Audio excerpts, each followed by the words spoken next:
I met with David Zelon and Thomas Carter, and kept ringing in my mind was John Wooden. I was a friend of his. I used to, go and meet with him at his house, and just really how the pyramid of success, the two cornerstones he talked about was industriousness and enthusiasm, that spirit within you that this guy has, and is done in this one in 3 words: a perfect effort. That you would love your teammates so much that and it doesn't matter the conditions that you're playing in, cold or whatnot, but you're always focused on your teammate. Very similar to Wooden's philosophy.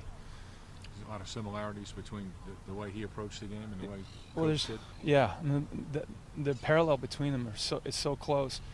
But when you go to meet with Wooden tangibly, you walk into his place and you're thinking, oh, I'm sure he lives in a palace, and it's a 2-bedroom apartment. It's very simple. He only has what he needs, and his whole idea is not about himself, but his love for others. And and I thought that there were just many things in his way of life, thinking, is teaching young men to grow up.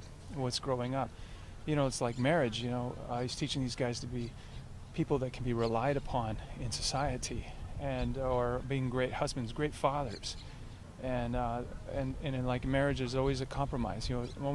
Always a compromise, and that it's not about you; it's about the other individual. And he writes it down on these little cue cards that they have. And they have, he talks about keeping focusing on the other guy. Is he accomplishing his goals? Then on Thursday, I'll get up and I will read my teammates' goals. Did he reach his weightlifting goal? Did he reach his practice goal? Did he reach his game goal? And he talks about it. And the kid, my responsibility is completely about him. And think about that as a father. Your only concern is my son. How is he doing? Or my daughter or my wife? How taking care of someone else other than yourself. And this society has gone into a place of it's about me. And he's like, no, nixes that. I think the most difficult thing on this show is obviously I got off person of interest and I have to come up with something really quick. But I have my brother-in-law who's offensive coordinator for the Detroit Lions. And I walked in the room and I said, okay, this is going to be simple. And I was listening to him and it scared me.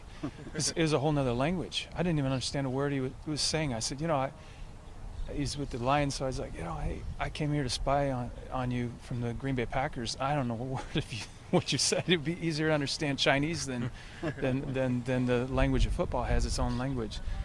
But I tried to simplify it for me in just the human terms. Terminology just blew you away, huh? It's a whole language. It's a whole nother language. I had understanding and principles and fundamentals that I grew up with in playing basketball, but the football terminology was clearly, a language. Were you a neighbor of Wooden, or how did you come to? My dad played for him. I see. Okay. What team was he on, Jim? He was there from '59 to '62. So Gail Goodrich, okay, Jack Hirsch, Fred Slaughter, Walt Hazard, and that was the beginning of his 60. He wasn't on the '64 team. Yes. Yeah, that was when it really got rolling, right? Yeah, my dad. My first introductory to Wooden was when my dad was teaching me how to put on my socks. And and it's very simple. Life's like that. That was his first practice. And he said my coach would teach me. And this was like their father. And then I was 17 years old, 16, going to Wooden's camps. And so, I remember the little kids were calling him Johnny. And one of the guys got up there, and maybe it was Erickson, got up there and says, hey, look, I know you little kids here and everything, you're cute and stuff, but you don't call him John. We don't even call him that. He's coach. So. Talk about Coach Ladd a little bit and how, sure. Obviously you met him, and I take it that you have. Yeah, very briefly. And how do you compare yourself to him, and how have you buried yourself into this role? Well, I don't know. I mean, we both got ears and noses and stuff. We're completely different. He's a guy that's very few words when he says what he means. I think that I heard this a long time ago. I don't know if it was from him or someone else. What a man does in private is who he really is. And I think this is what he teaches them. And those are the things that stir me as an actor. It's a few films that I've seen that,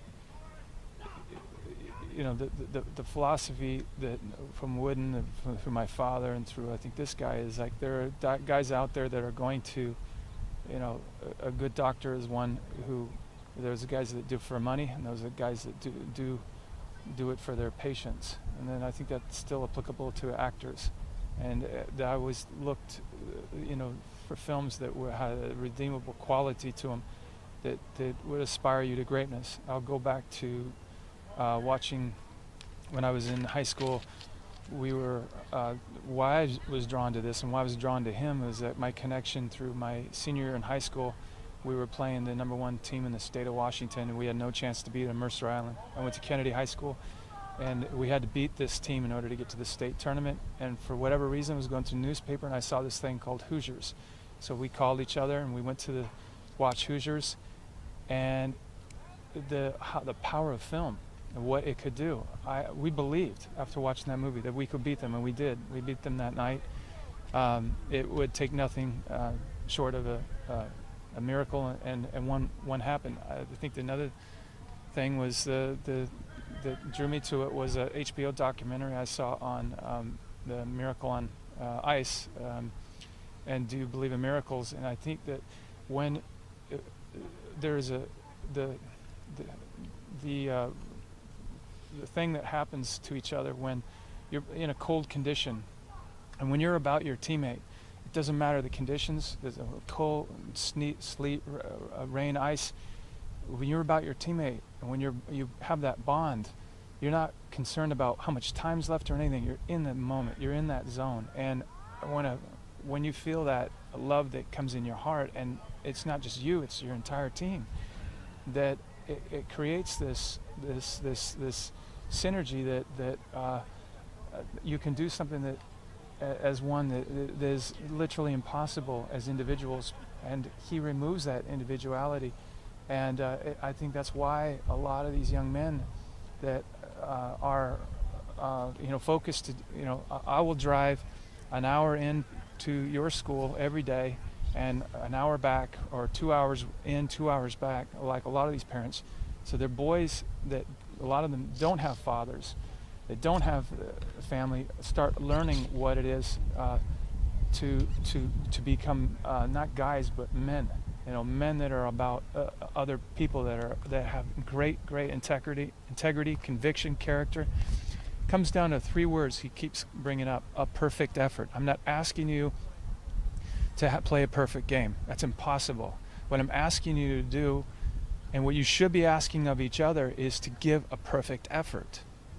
And on every play, to give your best. And again, that goes back to also things that Wooden did. But most people say these things, but they don't. They actually they don't live that way. He lives it. Is that the main lesson you want people to take away from this film? To give a perfect effort, to give 100% every time? Yes, in life, a perfect effort is, obviously it's driven by that desire that he also talks about, and he goes into a little more detail. Is that love? Love is that connection, the brotherhood, the family, that whatever gets your heart burning. And when that heart burns, you don't feel it when you get hit, knocked in the head. You get back up. You guys are over there. You're encouraging each other. I got your back. And what he does so well is that he'll say, hey, I got 3 leaders on this team. The next year's senior squad, I may have 10.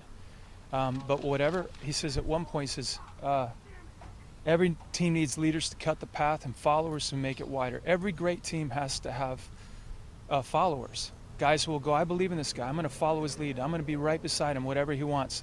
Last year, I think we had a very good group of leaders, and you recognize that in them and we're good followers.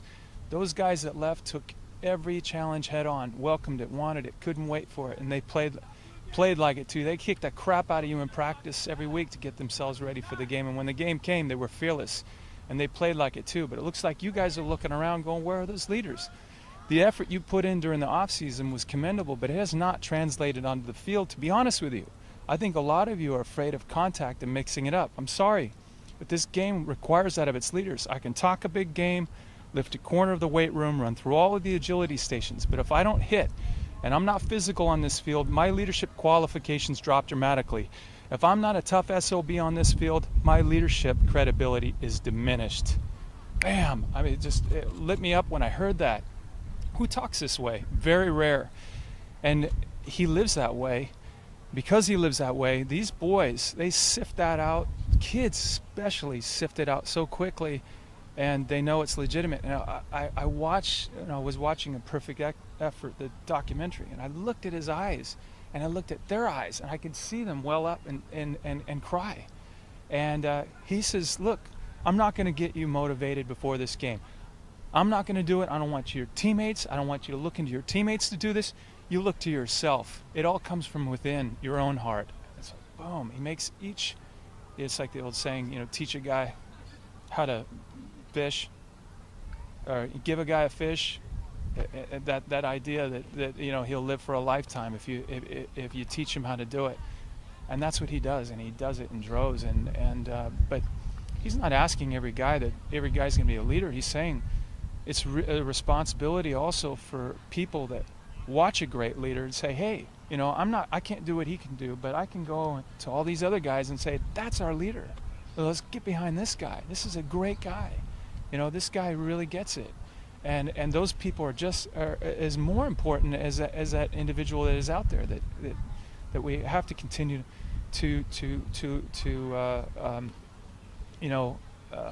manifest that great spirit that's in with all of us, and I just felt that when I read it that I think there's a lot of good here. That was good. I like that. That was you Also, did.